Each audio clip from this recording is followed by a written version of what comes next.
2.6, we talked about how to find the zeros of a function, at least how to get started.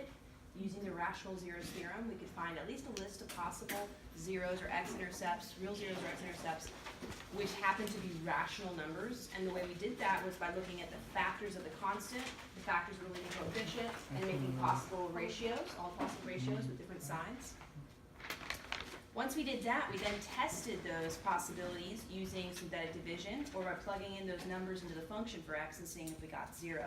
If we had one, then we'd use synthetic division most likely to find our next factor, and we'd continue until we have our entire function in factored form, where each factor is either linear, and it could be repeated, or you have an irreducible quadratic, like x squared plus 9, something like that.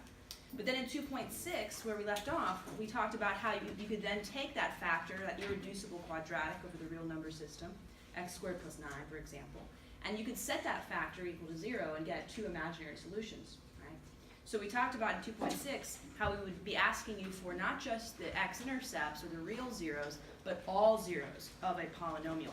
And so that's what we're going to pick up today in 2.6 with example 2, a very basic question asking you, if I tell you the degree, and if I tell you some of the zeros of this polynomial, could you then build me a polynomial's equation that satisfies these conditions?